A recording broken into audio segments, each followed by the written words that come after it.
Hailing frequencies open, and welcome to Enterprising Individuals, the Star Trek discussion podcast that boldly goes into excruciating detail about the series, characters, and stories of the Star Trek universe.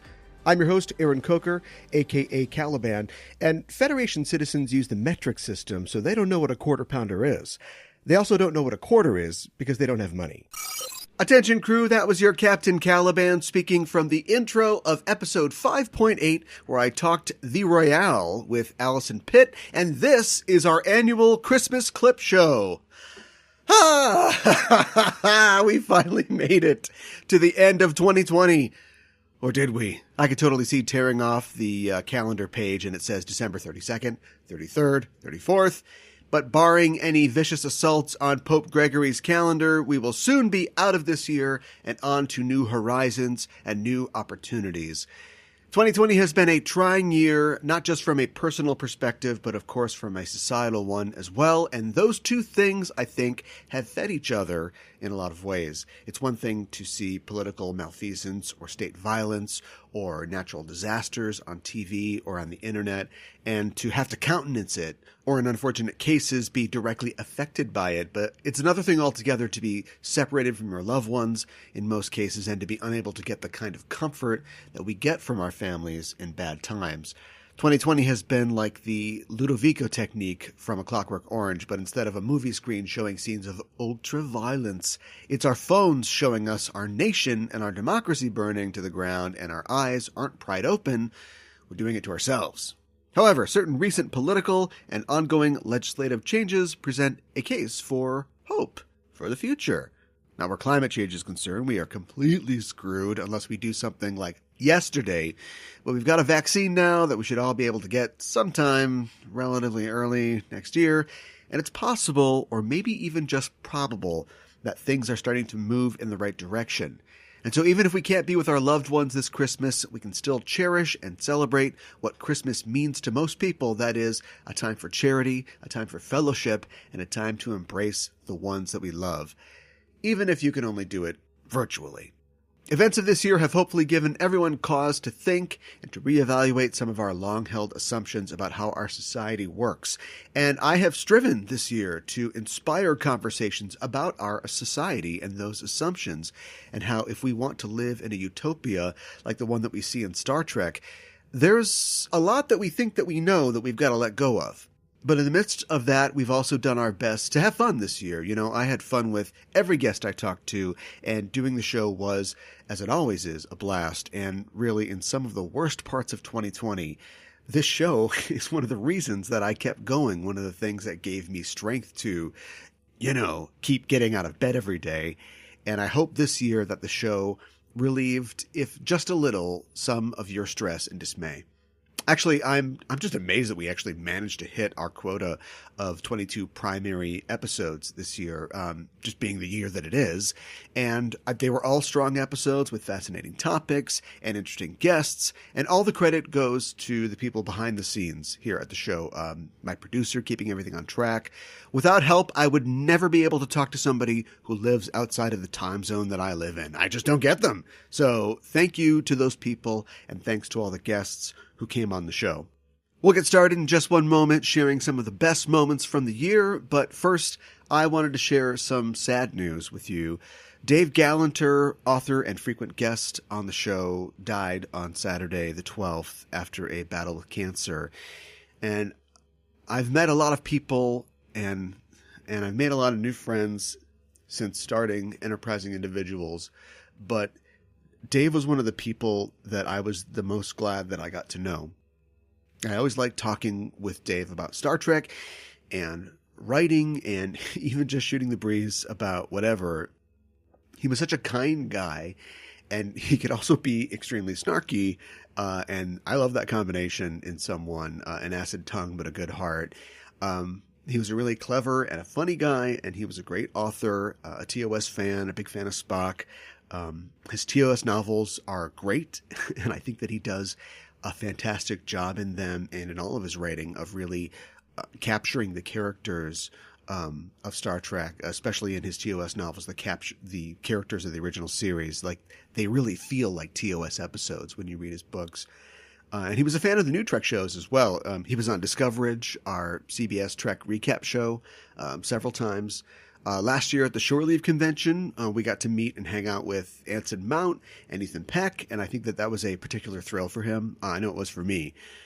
And Dave was he was a really generous guy as well. Right before his newest book, Dead Endless, was announced, knowing that I had a Star Trek podcast and that I was in the Trek news biz, he texted me a bunch of details about the book before it was announced, and he answered some of my questions as much as he was allowed to, which meant that I kind of got the scoop on the book, and he didn't have to do that. But it was really thoughtful of him, and I was really grateful for it. And whenever I asked him to be on the show, or when I called him up, possibly last minute a few times, and asked him to come and talk about Star Trek Discovery or Picard with us, he was always willing to do so. He loved talking Trek, and I loved talking to him. And Dave was somebody who, I always knew he could give me a positive comment or take on something. Even with his diagnosis, and when he told me about his treatment, he was optimistic and he was really sanguine about the whole affair. I would have been freaking out about my situation, but Dave was just glad that his doctor had found the problem and that he was able to get coverage and care through his job, and he didn't let it slow him down. And I think it sucks that 2020 was the last year that he got to see, but at least he went out when it looks like, things are starting to turn around, and I'm sure he would have been optimistic about that as well. Dave is survived by his wife, Samantha, and his son, Josh. Keep them in your thoughts right now during this tough time and this holiday season. Josh actually has put together a memorial website at dave-galanter.com. That's Galanter, dave-galanter.com. You can write on his wall there. You can find links to his work. People are sharing stories. There's a lot of pictures of him and his family and his friends, and you can donate to a fund there that his family has started for research into cholangiocarcinoma, which is the type of cancer that Dave had. I encourage you to check that out. There will also be an online memorial service for Dave this Saturday at 5 p.m. Eastern Time. That's the 19th. You can go to dave-galanter.com/memorial for more information about that. Bye, Dave. The world will be a lot less cool without you in it. Okay, let's get into our clips for this year. And I should say that I've got a clip of Dave when he was on Discoverage to talk about Picard early this year. So listen to the end of the show to hear that. First up, on our first episode of the year, I talked with comics writer and former comics journalist Kevin Church about the TNG episode Captain's Holiday, which we called out as kind of the Maltese Falcon in space. And Kevin shared his view that Picard is a nerd who can't even hang loose in space Hawaii. This episode is a departure, but as you sort of obliquely pointed out earlier, it's not that big of a departure. It's basically like the Maltese Falcon in space. And we've talked about noir and noir elements in the show before, but it works surprisingly well here. And it's not the kind of story that you would expect Captain Jean-Luc Picard to get himself wrapped up in. Him being an archaeology nut kind of makes sense, though. Yeah. He's a nerd. Like, Picard's a nerd. Oh, yeah, I love it. But that guy's a nerd. He brings Ulysses to a sex planet. Like he's you're at the sex planet. At least take 50 Shades of Grey or something. That's classical literature. At this point, yeah. But no, Picard takes Ulysses to a sex planet. Doesn't even seem to be doing any, I'm going to go on nature walks or anything, which if I was stuck in a starship for years at a time, even with the holodeck, maybe I'd want to go see some waterfalls. Real waterfalls. Walk along a beach. It's space Hawaii. And that's what you're spending your time there. Yeah. And the way he gets roped in is it's really fun to watch because, anybody that's ever watched any kind of story unfold in a mystery narrative knows, I know what's going to happen. That dame's going to lead him down the wrong way. Right. It's so much fun watching him at first fight it and then kind of embrace the adventure. Yeah. And, he, like you say, Stewart, you could tell he was definitely in it to win it with this one. He wanted to do this kind of episode.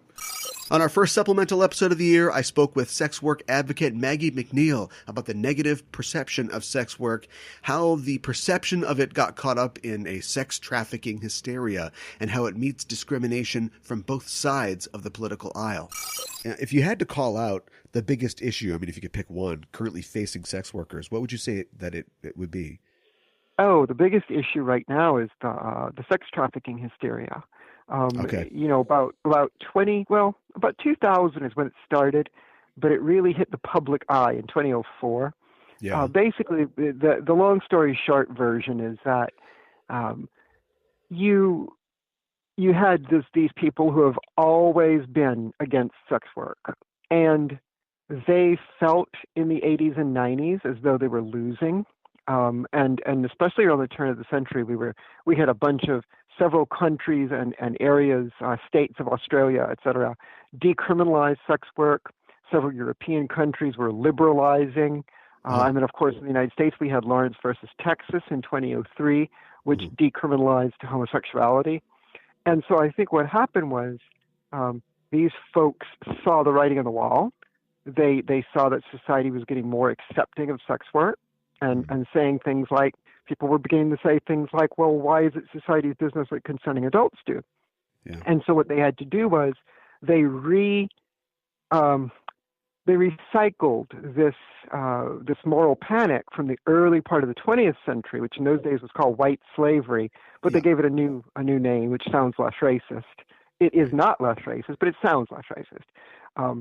And so basically the pretense that nobody does sex work voluntarily, that we're all victims, blah, blah, blah, blah, blah.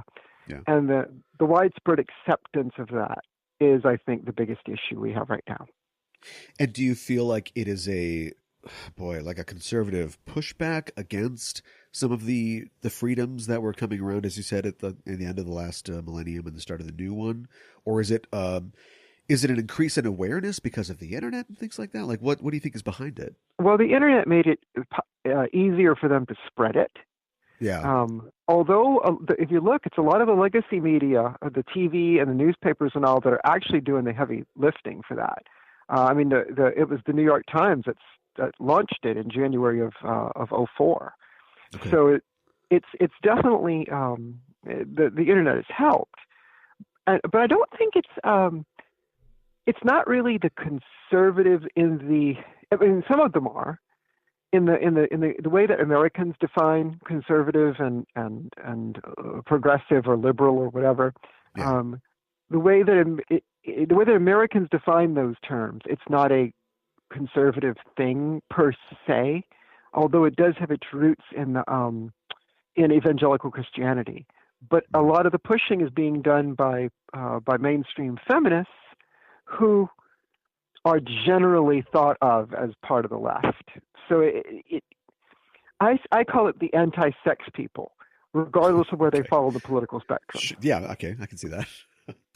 On episode 5.2.5, I was joined by Gooey Fame, my co-host on the Backtrekking podcast, where we look at the real-world inspirations behind classic episodes of Star Trek. And on this episode, we were contrasting and comparing the Voyager episode Scorpion and the 1992 film The Crying Game. Both pieces of media feature a parable about a scorpion and a frog, and we talk about the different cultural versions of that parable and how they present and comment on selflessness.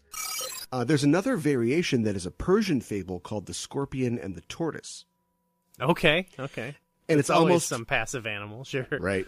But it's almost exactly the same, but the point is that the tortoise has a shell, right? So halfway through, the scorpion tries to sting the tortoise, fails, and the tortoise is like, I knew you were bad.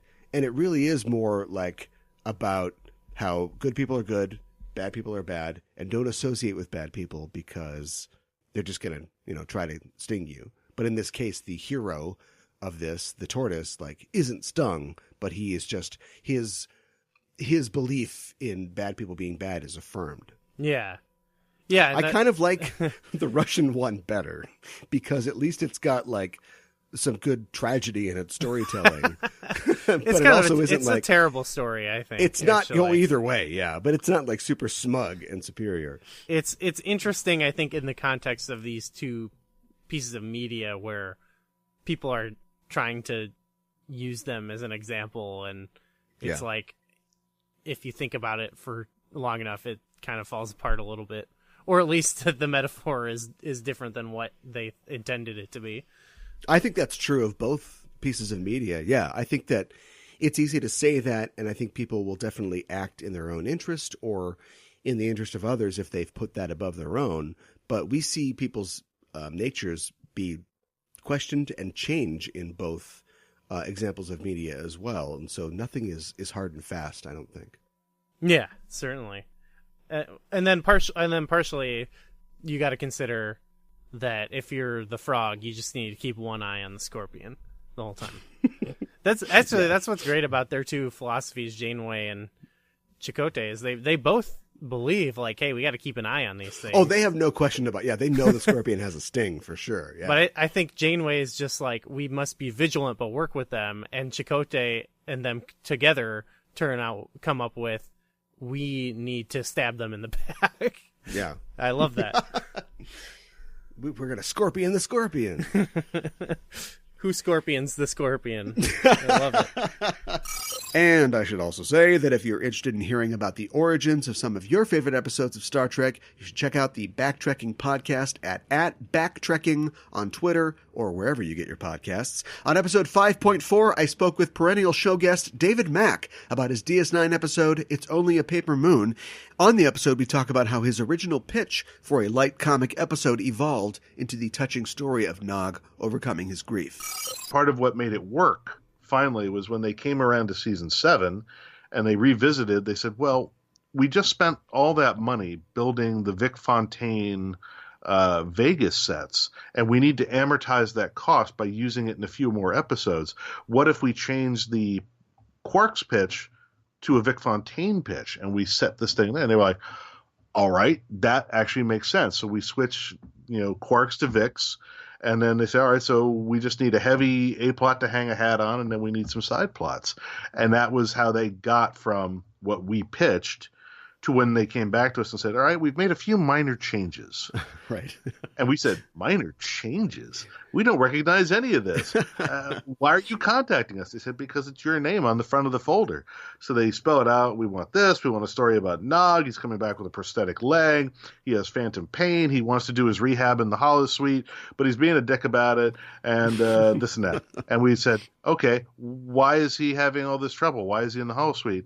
And I you not, pardon my French, Ron Moore says to us, how are we supposed to know? It's your story. Well, that he had faith in you. yeah, I suppose that's one way of putting it. One way so to he tells us us it's on a Friday and says, can you have an outline back to us on Monday? Sure, yeah. Not being fools, we said, of course we can. We'll have an outline to you on Monday. And we did. And the funny thing is that although on this episode we are credited with story by David Mack and John J. Ordover, right, as opposed to Starship Down, which says written by David Mack and John J. Ordover. Right. Much more of our actual work, more of my actual words from the outline made it onto the screen in Paper Moon than from our teleplay making it into the final version of Starship Down. Wow. Like maybe 10 words made it into Starship Down. It was rewritten like 7 times by Renee Echevarria in-house. Yeah. Whereas once we got the outline done and back to Ron and the writer's room, I think the script didn't go through that many drafts. There were very few drafts. It happened very quickly, and it was very close to the outline. Very few changes were made once we locked the story. Yeah. They did a few passes, they did a polishing draft, showrunner draft, and then it was in front of the cameras as far as I can tell. On episode 5.5, I talked to Liz Barr and Annika Dane of Antimatter Pod about the TNG episode The Offspring, and as is customary when I talked to them, we went all over the shop, but here is an excerpt about the absurdity of having families on the Enterprise and how subtly skilled Brent Spiner is as Data. Yeah, I wonder if we only see the Enterprise. Is the Enterprise the only ship that does this? Or every other ship in the fleet every week somebody's threatening to quit over this or the coffee, like I said. It's just, I mean, if that's true, then I can understand Starfleet being the parent that's like, this is the hard line. You're going to do what I say. This is the rule. because it's the Enterprise, it's doubly silly because the Enterprise has literally been created to have your family with you. Like, that is the point of the Enterprise D. Right, yeah. So this whole argument of, like, what will happen if you go into battle with the Romulans, and it's like 900 civilians will die. Like, You're human kids. What about this robot kid? Yeah. Why is that not a bad thing? I really do question their priorities. I just worry sometimes.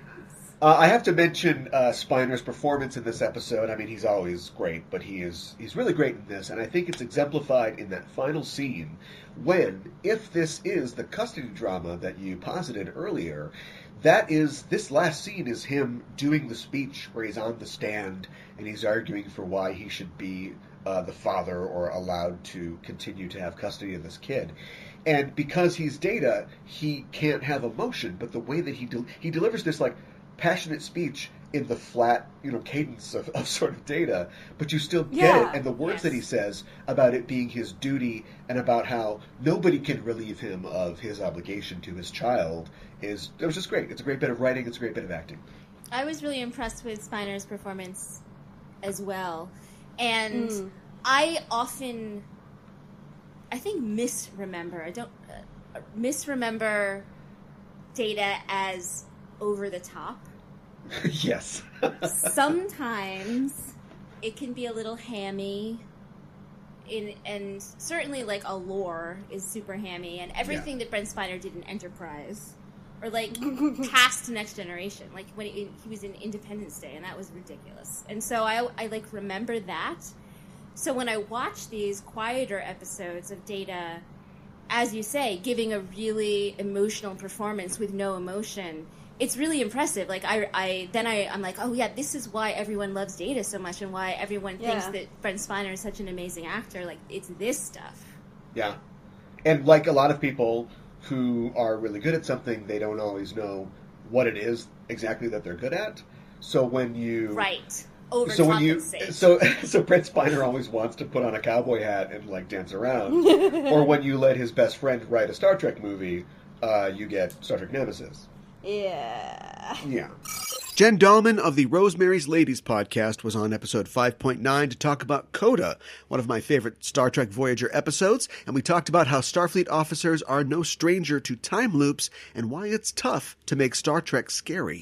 One of the things I noticed is, like, so they die, and then, like, Chakotay and Janeway die, and then come back in the time loop, and with literally 2 seconds, they're like, oh, time loop. Yeah. Like, they figure that out so fast. I was like, I mean, I guess...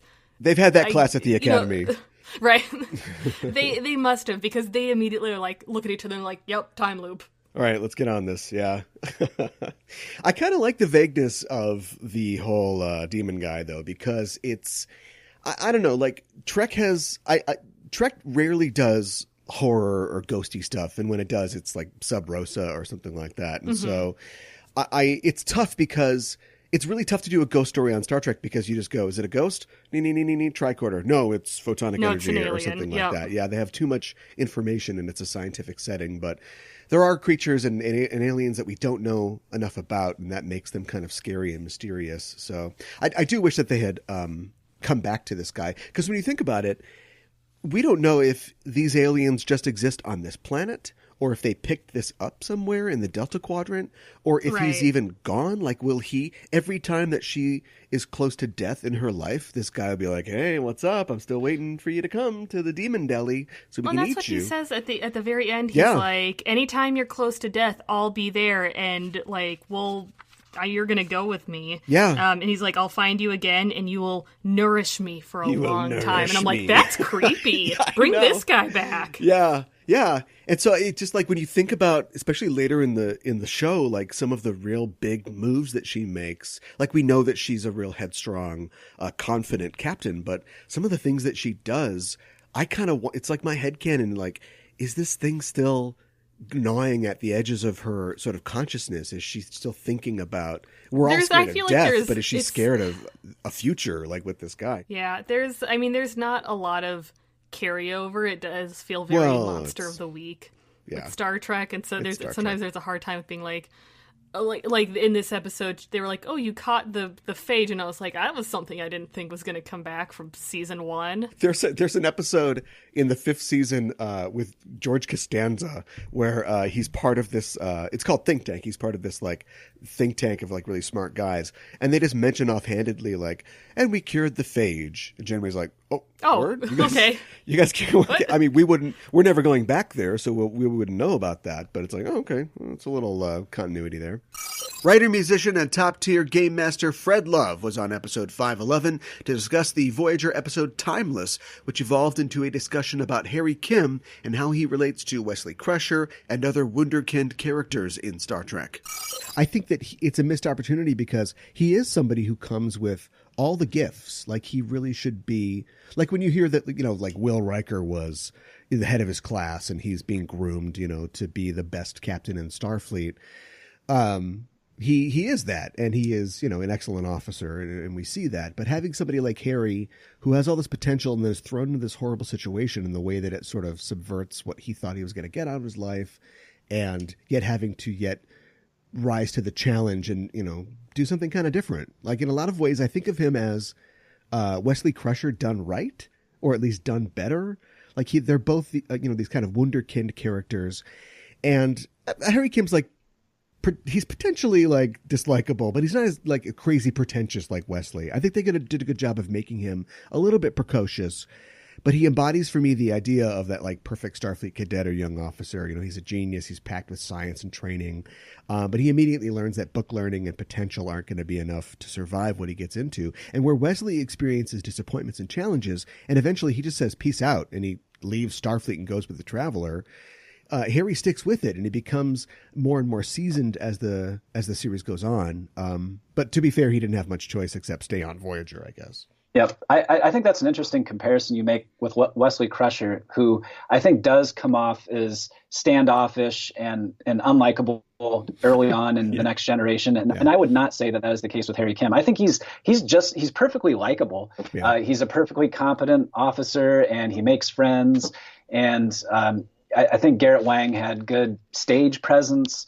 They just never really had a whole lot of great ideas to take his character, I guess, over the course of the show. And I really like the idea that you mentioned that he had this plan for this great trajectory in a Starfleet career that is almost immediately interrupted by this wild and crazy detour into the Delta Quadrant that could totally derail his career aspirations. And maybe exploring that would have been pretty interesting to see this guy who has dreams of a career in Starfleet try to come to terms with the fact that he might never get off this ship, you know? Yeah. And to really explore that and develop that, you really have to sort of track that from year to year and season to season. And Star Trek, especially at this time, exists at a weird place in TV storytelling because every new show or successive plot is based on some pre-existing element in the universe. But when it comes to the individual stories and characters, when they're writing weekly scripts, they're essentially just going with the weekly reset. You know, an episode starts, and it really doesn't matter all that much what happened last week. And DS9 did a lot, I think, against the wishes of the people in charge, did a lot to bring serial storytelling and long-term character development to Trek. But the characterization on Voyager, it's often kind of inconsistent. But that said, Harry comes a long way from needing his clarinet and his sleep mask to, being an important part of the crew, building warp cores and such. But I know I'm sure he probably said yes, mom. I mean, yes, ma'am, like a couple of times before we got everything straight. Yep, absolutely. We talked about Voyager a lot this year. That was one of my goals for the show. And helping me in that goal was Dr. Aaron McDonald, who appeared on episode 513 to talk about The Void. Aaron is a consultant for CBS and the new Trek shows, and we talked about fictional astrophysics and why sometimes you have to let go of realism in storytelling. As somebody who consults not only for Star Trek, but for other sci-fi creators as well, where do you draw the line between real-world science and theory and the fiction that you're advising on? I mean, it must... Right. Do you ever read something from somebody and just think, this isn't even... I know what you're trying to do, but oh boy. Yeah, and... No names. Yes. don't say any names. No. I think it's one of those things that, yeah, the science has to take the backseat because it's ultimately about the story. That's what's going to keep people interested. That's what's going to draw them in, and you want that emotional connection to it. Yeah. Where the science comes in is where we say, okay, this is like the broad brush idea of what we want to do. Does that tie to anything scientific? Like, are there any connections we can make? And if it's really out of left field, then it's just a matter of saying, like, okay, if you want to do that, great. Let's just not explain it. Yeah, sure. Let's just be more vague with what's going on here because you're starting to explain it and it's starting to throw people. Like, as a reader, it's starting to throw me out. So that's really where finding that balance is it's knowing when to explain something and when not to. Boy, that must be really tough to hone that skill. It's a tricky one because you don't want to step on the toes of creatives and writers. Oh, yeah. Like they are professionals. This is what they do. They are good at it. And so just because it doesn't make scientific sense, that's not why they're telling that story. So yeah. I think that's why a lot of people who go into this field of doing entertainment science consulting find it sometimes to be a struggle is realizing how much you have to let go of science and be okay with that. It's interesting. That seems counterintuitive, but I guess, yeah, it's just necessary. Author Catherine M. Valenti was on episode 514 to talk about the TNG episode The Game, and we talked about the painful dorkiness of Star Trek characters, seeing everyone's O-faces, and various states of gasm. I've written quite a bit, actually, about the sort of painful dorkiness of everybody in Star Trek. That, you know, their hobbies are LARPing on tall ships and pretending they're Horatio Hornblower and things like that. Yeah. No one is cool in Star Trek at all. And like one of the things about it is that there is no trashy entertainment. So this is like the only trashy entertainment you see in Star Trek, really, until we get to Quark. And even Quark, it's sort of hand waved away. Yeah. So I think this episode is just a really good and fast-paced episode anyway, so you don't necessarily mind. And I kind of find it is just a little realistic. At first, I was like, would the teenagers really be the only ones who aren't playing the video game? But actually, if your mom is the one who's playing it first, yeah, you're not touching that. Gross. Not cool at all. And like if we see everyone's O-face in this episode. Yeah, yeah. We begin on Riker's O-face. It's so painful for these teenagers just to have to watch a bunch of adults going around in like various states of gasm. Yeah. Like I can actually entirely buy that they would be not into it at all, and so that they're the ones that save the day kind of works. Yeah, I love the fact that, you know, halfway through the episode, Crusher comes to her quarters, you know, to like just force the game on Wesley. And she's like, what is that? Oh, thank God my son and his girlfriend are making sex noises on a bed. You know, like, I thought maybe they'd be doing something else. Comedy writer and podcaster J.M. McNabb was on episode 5.14.5 to talk about comedy in Star Trek, and specifically how characters in Trek are probably not as funny as they seem to think they are.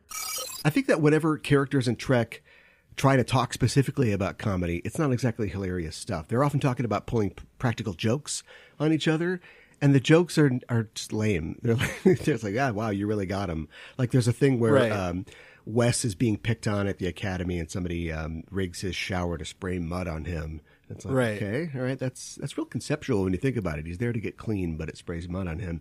And then he gets somebody back by making some component that the guy's working on spray chili sauce on him. Yeah, I bet a lot of Star Trek characters think they're funny. Like, I bet Tom Paris thinks he's hilarious. Oh, yeah, yeah. Or I bet Commander Riker thinks he's funny, but he's not really funny. And Tom Paris loves, like, the 20th century, right? So I'd love to see him, like, replicate, you know, Comic Strip Live and then, like, do an open mic night or something like that and have everybody come up and tell jokes or something. Maybe that's a little too involved, but... Yeah, instead of having plays in 10 Forward, they should be having open mic nights. Yeah, he's just doing comedy night. Yeah, he's got his trunk full of prop comic stuff. Frequent show guest and Sailor Noob podcast host Mikan Hana joined me on episode 517 to talk about the DS9 episode Indiscretion, aka the "Ow, my butt" episode. And as often happens when Mikan Hana is on the show, we ended up talking about something not related to Star Trek while discussing Sisko's eventual adoption of his trademark shaved head and beard. We detoured a bit into Wahlberg territory. I wouldn't just be like, oh, he's just playing that character, because he has a very similar look. That wouldn't be like the first thing that I would think. When you hire Will Smith, you want like, ha ha ha ha. Right. Like that's what you're trying to get, right? Yes. If he came in with like shoulder length dreads, I'd be like, what is happening right now? Like, we didn't want, Ziggy Marley. We wanted Will Smith. Right. Show us the abs. Like, what was it? Oh, no, I don't have abs anymore. I really like ice cream, so can we just do it like this? Who was it you were telling me? Was it Ryan Gosling who was... It's not Star Trek, but yeah, okay. I know. The Lovely Bones role. Yeah. Yeah. Yeah, he got hired to play the dad in The Lovely Bones, directed by Peter Jackson. And without really talking to Peter Jackson, he decided that the character would be...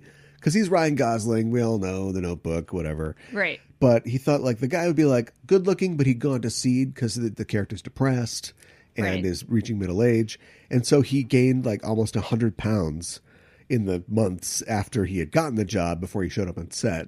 And he just went nuts. He stopped doing any exercise. He would get canisters of Haagen-Dazs, let them melt, and then drink the ice cream every day. So gross. And so he shows up on set, and he's 100 pounds overweight. And Peter Jackson's like, "What are you doing, man?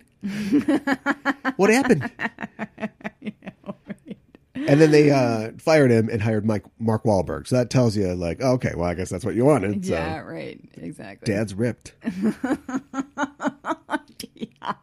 I'm going to kill your daughter, bro. You be careful. I'm depressed, but I'm doing reps. I'm depressed, but yeah. And I'm getting up at 3 a.m. Yeah, right. Prayer. Prayer and workout.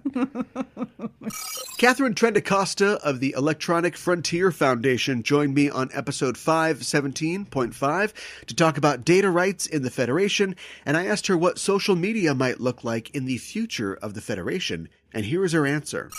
So if it's the Federation, then I think there's a whole, in my work, this is a pretty consistent problem, is the difference between abuse by a government who have a significant amount of power over your life, and the abuse by a private entity, which is usually in our world a company. Yeah. If it's a social media that is hosted and run by the government, it actually would be more protective of speech and therefore possibly worse. If that makes sense. Okay. Because a government couldn't really a government like the Federation. We were talking about this earlier, right? Everything's based on your social capital. If you don't have monetary capital, right? And so censoring would be incredibly dangerous because you could alienate people based on things you don't realize that they might think you were doing, right? Okay. Outside of anything that's what's called a true threat or doxing, right? Yeah.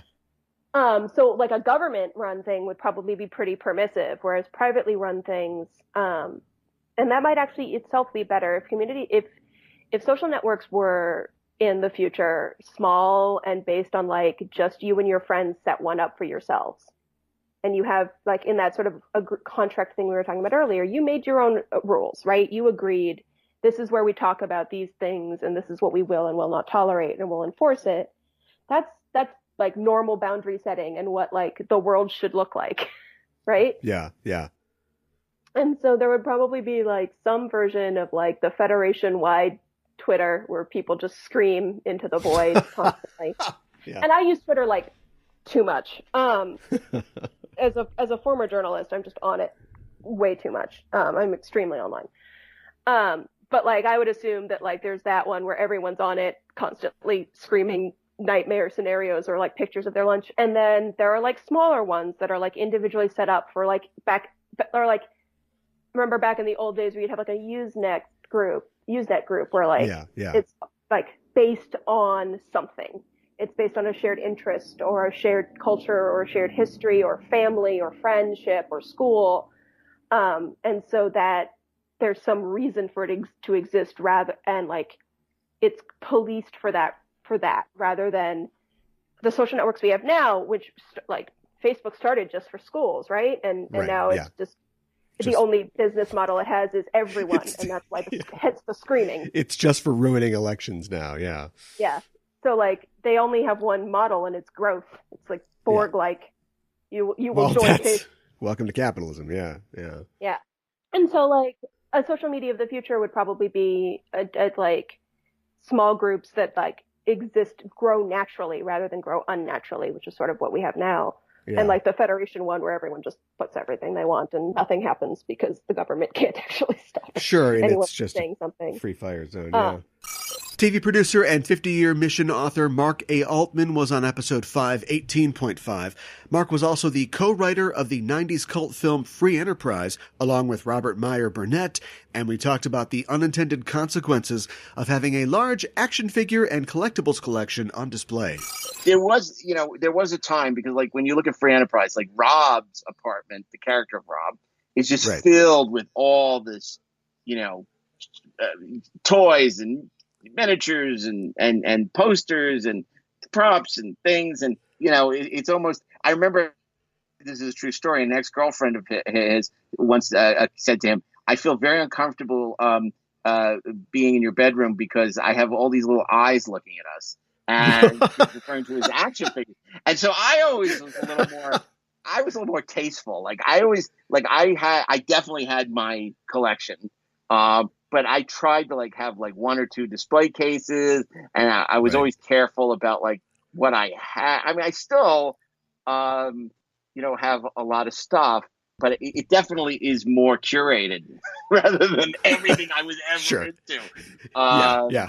So, so when you see somebody like Steve or a lot of these people, it's like, oh yeah, it's sort of a license to do this because I mean, definitely when we were making Free Enterprise, it was so funny. I mean, Rob's office was just filled with toys. Mine was to a certain extent, but it looked like an office. But I remember like Juliet Landau came into audition for one of the roles in Free Enterprise, and she looks up and she goes, "Oh, there's my dad!" And it was a Commander Koenig Martin Landau action figure, Space 1999, and she got quite the kick out of it. But that could have easily gone the wrong way. She's the producer and director of the movie, and it's like all of a sudden there's like an action figure for Dad in the audition room. It was just crazy.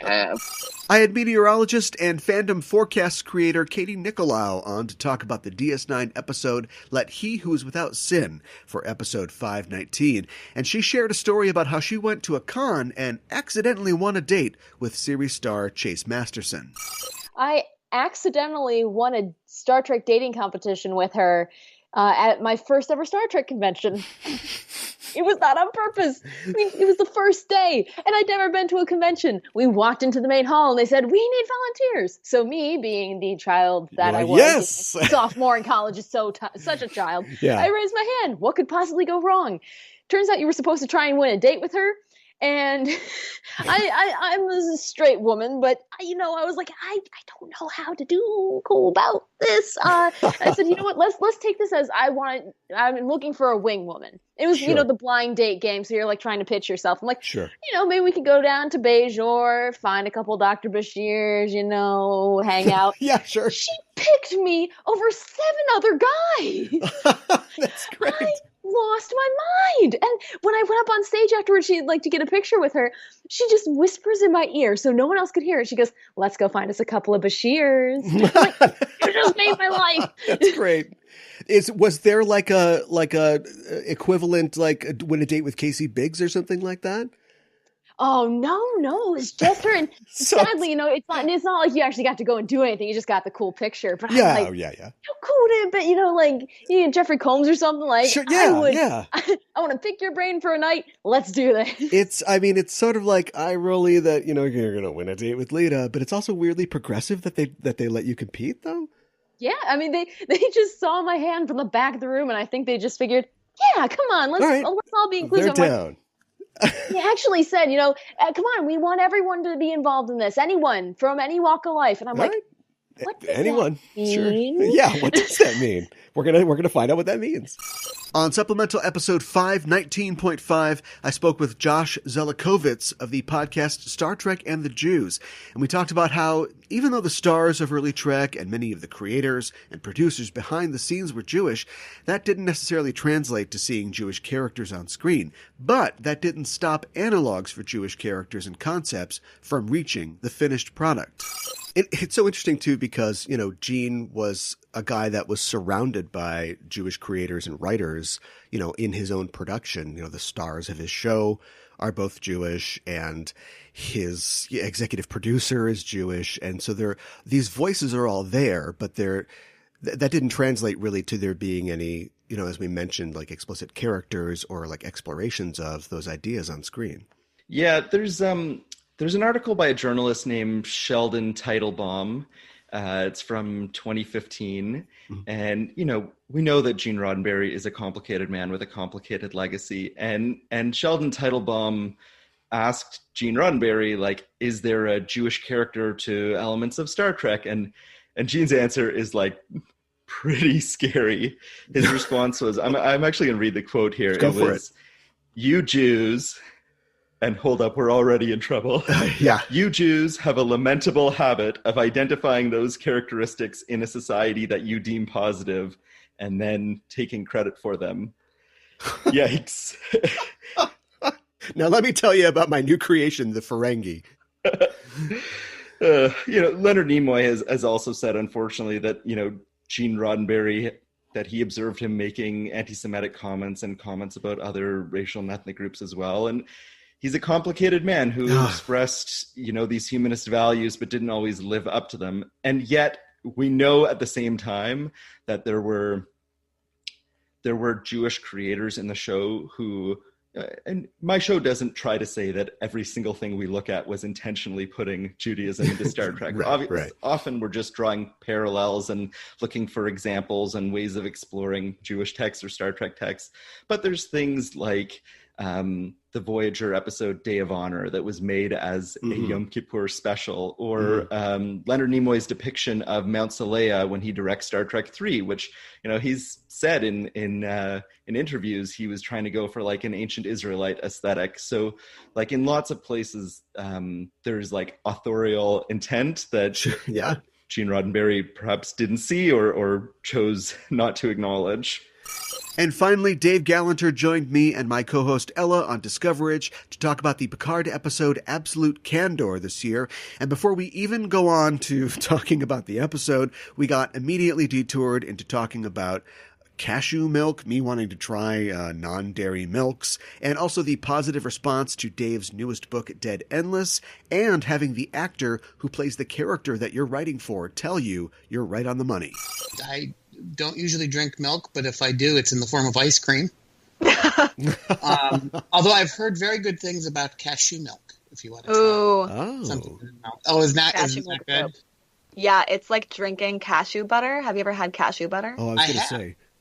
It's like drinking cashew butter. I It's very like creamy. So I like salty milk. What? Well, you can have unsalted cashews. Not that I would want them, but I've actually never tasted cashew milk, so I should not really. I just saw it in the store and I thought I don't even know how they milk them. Joke recognized. I need a milk flight. I need to go to like a milk bar or something and just try a flight of different ones, some milk shooters. Dave, it's great to have you on the show. Congratulations on your most recent book, which I've been looking at the reviews and the notices for it, and they are all very high praise for Dead Endless. I have been honored and thrilled to see a lot of good reviews out there. I have, unfortunately, seen some ratings that were, I didn't like it on Goodreads, but nobody says why. So I'm like, should we make the jump? I don't want them to make it up, but I'm curious as to what boxes I didn't tick, because that can only help my future work improve. So that's right. It's made me sad, because I tend to discount the highest praise and the lowest, pitchforks and and torches, and I need what's in between. Is that? Wait, I just got that. Is it Pitchfork, the music site? Is that what that is? It's like pitchforks, but also it's sort of like pitch, like music. No, I meant like the villagers who come with pitchforks and torches and want to kill you because they hate Frankenstein's new album, right? Well, I can see. But now, if somebody doesn't like your book, you can just say they're homophobic. it's the easiest route possible. I will say the first bad Goodreads rating that I got that wasn't a review, I was just out of curiosity, I checked, and the person's all 5 stars reviews were very right-wing books, and I thought, that could have something to do with it. Thanks for all I'm saying is if effort. they're not saying why they don't like it, I don't know. Well, a lot of the reviews I've seen, people are saying why they like it. One of the things that I've seen multiple times is that people really enjoy the depiction of the characters and think that Dave captures them perfectly, one reviewer says. Well, it's very kind. It's what I try to do, and I hope that more people read this book just because I love those 2 characters, and I think they'd get a lot out of those 2 characters, and hopefully it would inform the show. I got a nice enough note from Wilson Cruz, who plays Dr. Culber, who said the backstory that I gave his character is pretty much the same backstory that he had for him, and that was a hell of a thing for the actor to tell me. And that's it for this year of Enterprising Individuals, and it has been something else. I want to thank you personally, the listener, for sticking with the show this year. I hope we've been able to entertain you and inform you and challenge you. Just because we're going dark for the holidays doesn't mean that the conversation has to stop. We're always talking on social media and Discord about Star Trek. You can find links to our social media spaces in the show notes. You can also become a crew member of the show by going to patreon.com/EISTPOD, where you can sign up to get additional content from the show. We'll be back sometime in the new year for our 6th season of Enterprising Individuals. Not sure when just yet, but most likely it will be late January or early February. And until then, we are, of course, still covering new episodes of Discovery, so join us on Thursdays at 7 p.m. Central, live on Twitter for that. Stay tuned to us at EISTPod on Twitter for Trek news and announcements about our show. Have a Merry Christmas and a Happy Holidays wherever you are. See your family if it's prudent, and if not, call them up on Zoom and tell them that you love them. That's it for this year. We're signing off, and until 2021, we are saying live long and prosper.